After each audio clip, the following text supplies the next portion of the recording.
नमस्कार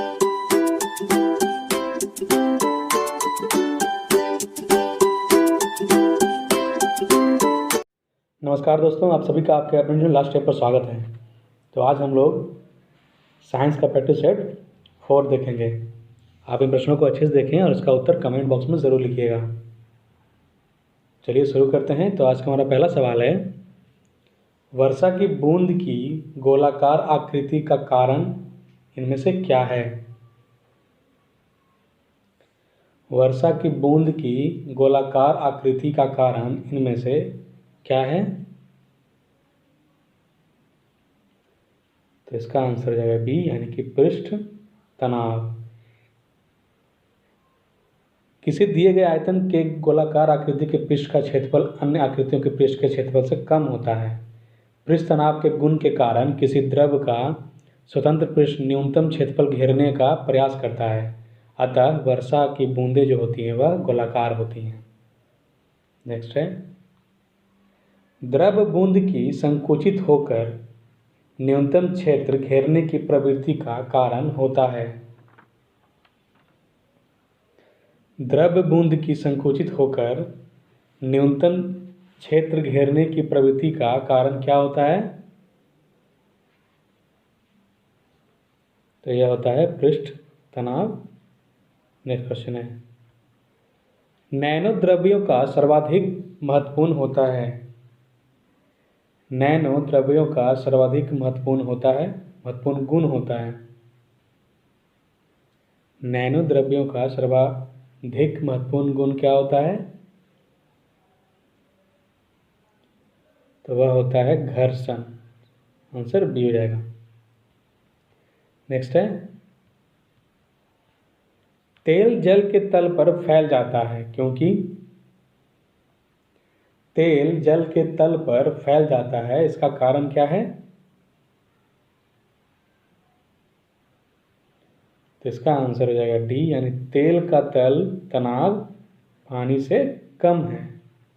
तेल का पृष्ठ या तल तनाव पानी की अपेक्षा कम होना तेल के जल के तल पर फैल जाने का मुख्य कारण है।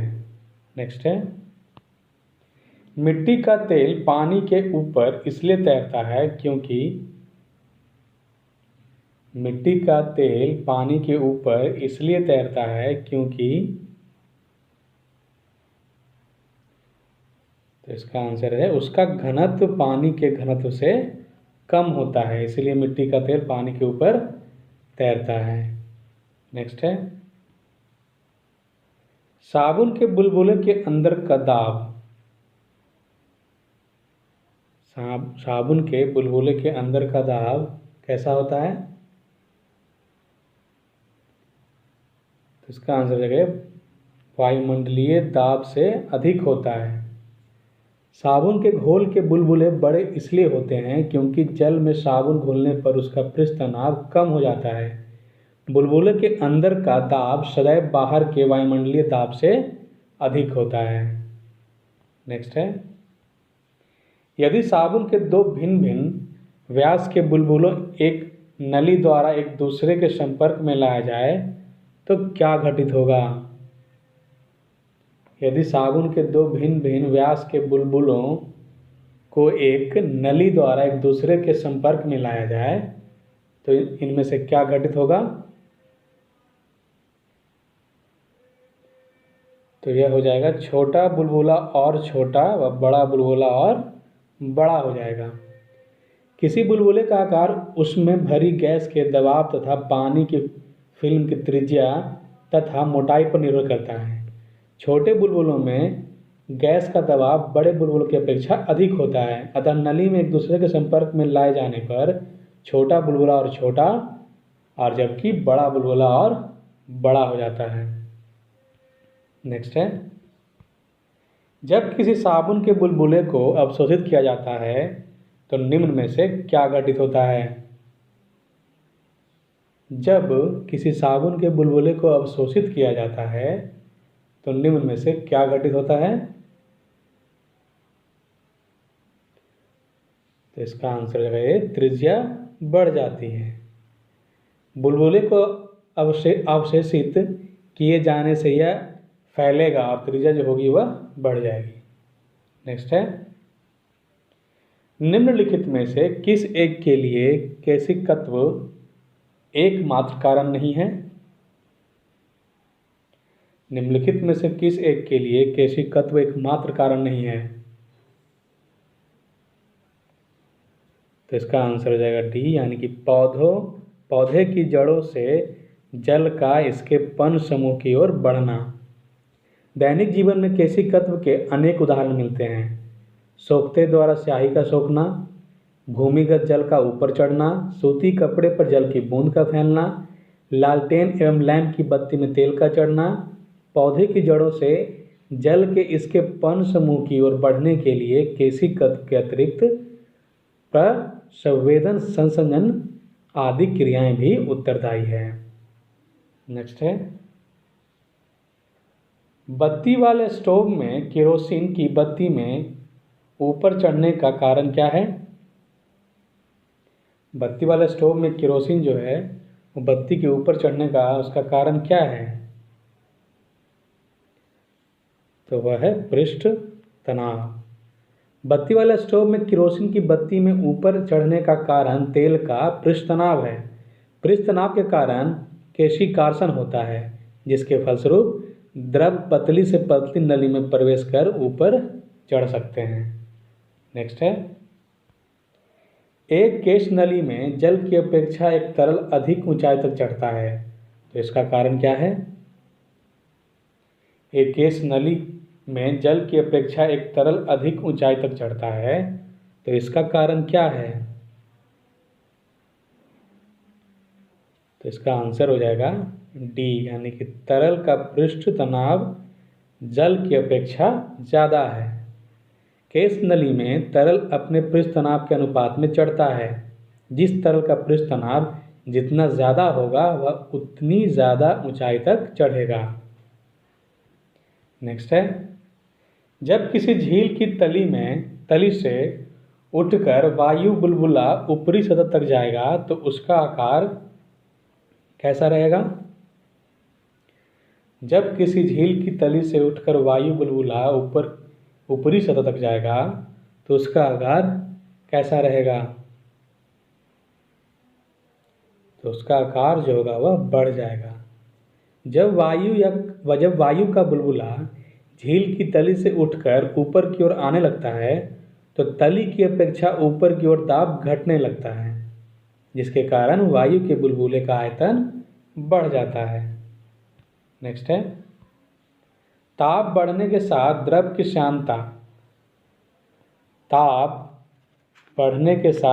श्यानता कैसी रहती है?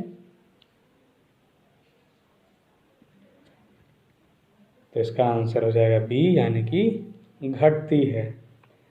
द्रव का वह गुण जिसके कारण द्रव अपनी भिन्न भिन्न परतों में होने वाली सापेक्ष गति का विरोध करता है श्यानता कहलाता है। द्रवों की श्यानता ताप के बढ़ने पर घट जाती है। यही कारण है कि जून माह में शीरा जनवरी माह की तुलना में कम श्यान होता है। नेक्स्ट है, सबसे ज़्यादा श्यानता इनमें से किस में होती है? तो यह होती है शहद में। जो द्रव जितने अधिक गाढ़े होते हैं वे उतने ही अधिक श्यान होते हैं। शहद और ग्लिसरीन की श्यानता पानी की तुलना में अधिक होती है। नेक्स्ट है, हवाई जहाज में यात्रा करते समय पेन से स्याही निकलने लगती है, उसका कारण क्या है? हवाई जहाज में यात्रा करते समय पेन की जो स्याही है, कलम की जो स्याही वो निकलने लगती है, उसका कारण क्या है? इसका आंसर हो जाएगा, यानी कि वायु दाब में कमी के कारण। अधिक ऊंचाई पर जाने पर दाब क्रमशः कम हो जाता है। इस कारण ऊंचाई पर पहुंचने पर बाह्य वायुमंडलीय दबाव एवं पेन के अंदर स्याही के दबाव का समय भंग हो जाता है। पेन के अंदर स्याही का दाब अधिक होने के कारण यह बाहर की ओर निकल पड़ती है। नेक्स्ट है, ऑटोमोबाइल्स के हाइड्रोलिक ब्रेक के कार्य करने का सिद्धांत इनमें से क्या है या किन के सिद्धांत पर है? ऑटोमोबाइल्स के हाइड्रोलिक ब्रेक के कार्य करने का सिद्धांत इनमें से किन के सिद्धांत पर है?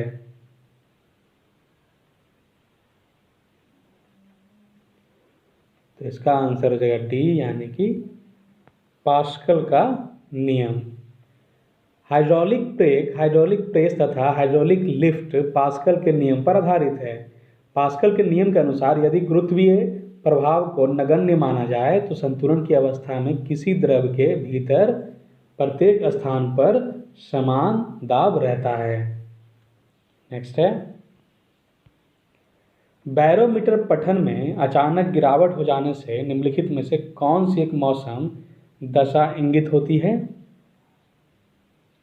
बैरोमीटर पठन में अचानक गिरावट हो जाने से निम्नलिखित में से कौन सी एक मौसम दशा इंगित होती है?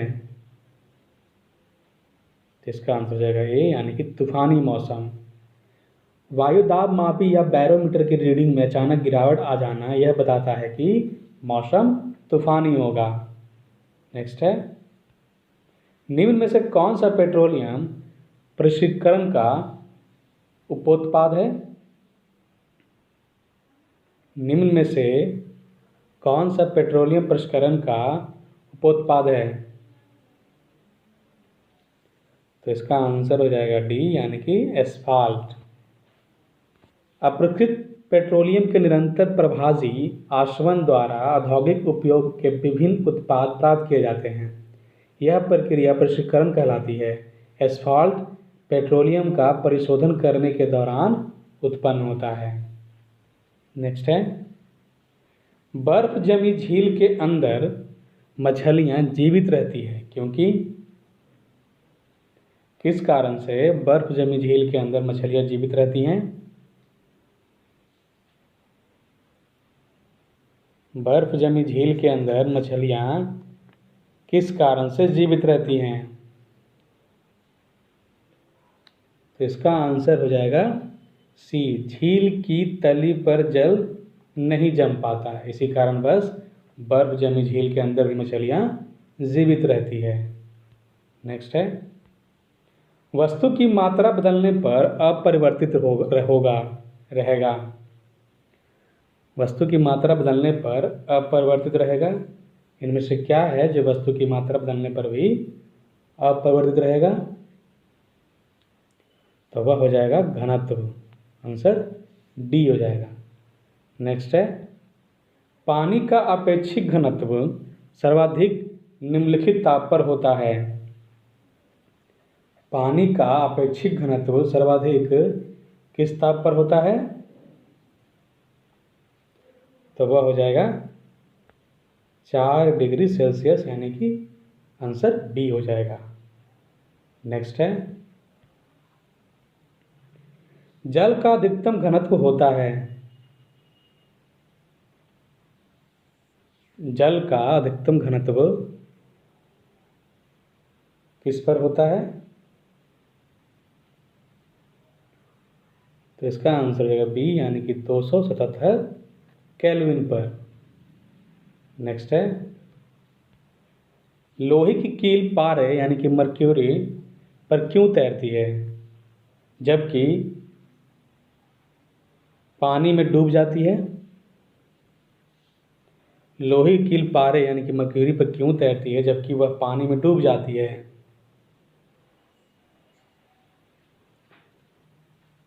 तो इसका आंसर हो जाएगा सी, यानी कि लोहे का घनत्व पानी से अधिक है तथा पारे से कम। नेक्स्ट है, एक सुई पानी में डूब जाती है जबकि लोहे से बना जहाज पानी पर तैरता है, इसका कारण क्या है? एक सुई जो है वह पानी में डूब जाती है जबकि लोहे का बना जहाज पानी पर तैरता है, क्योंकि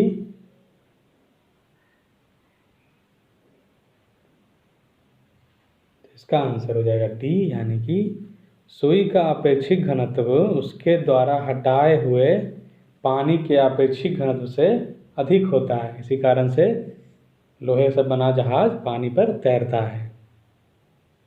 नेक्स्ट है, लोहे की सुई पानी की सतह पर किस कारण से तैरती रहती है? लोहे की सुई पानी की सतह पर किस कारण से तैरती रहती है?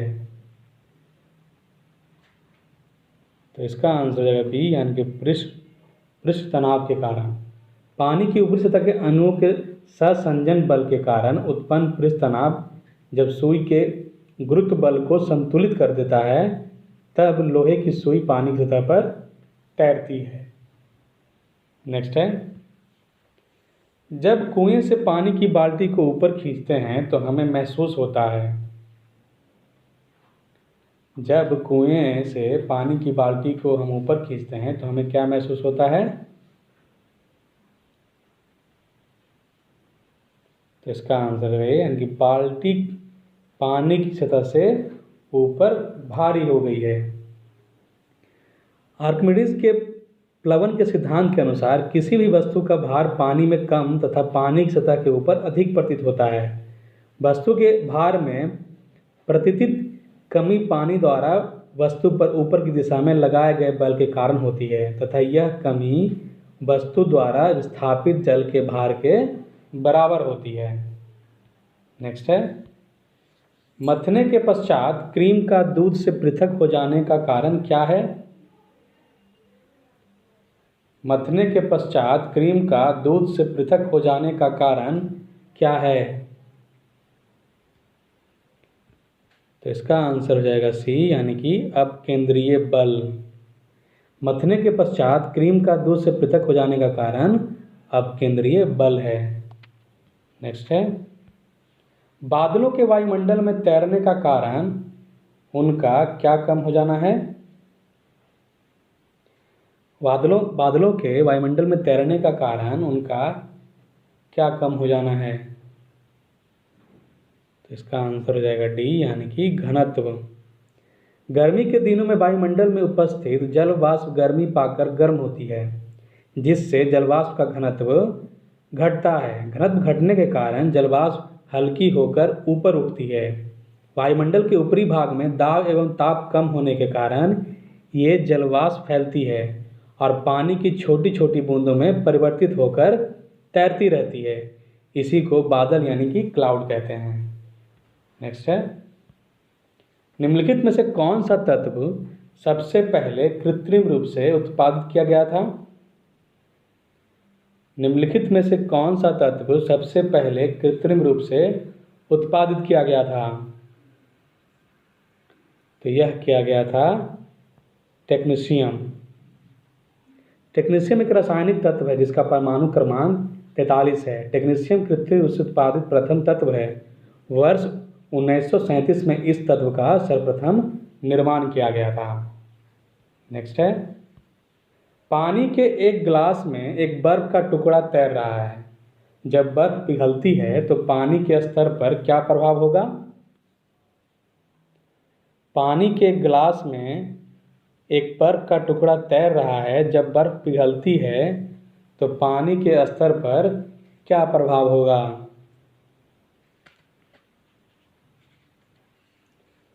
तो इसका आंसर हो जाएगा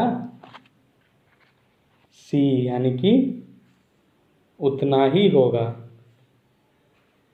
आर्किमिडीज के अनुसार वस्तु अपने भार के बराबर ही द्रव में स्थान घेरती है, अतः आयतन में कोई परिवर्तन नहीं होगा। नेक्स्ट क्वेश्चन है, पानी के 4 डिग्री सेल्सियस पर शरीर तैरता है। यदि तापमान 100 डिग्री सेल्सियस हो जाए तो क्या होगा? पानी के 4 डिग्री सेल्सियस पर शरीर जो है वह तैरता है। यदि तापमान 100 डिग्री सेल्सियस हो जाए तो फिर क्या होगा? तो शरीर डूब जाएगा। आंसर ए हो जाएगा। द्रवों को गर्म करने पर उनके आयतन में वृद्धि परंतु घनत्व में कमी होती है। 4 डिग्री सेंटीग्रेड पर शरीर पानी में तैरता है क्योंकि शरीर का घनत्व 4 डिग्री सेंटीग्रेड जल के घनत्व से कम होता है।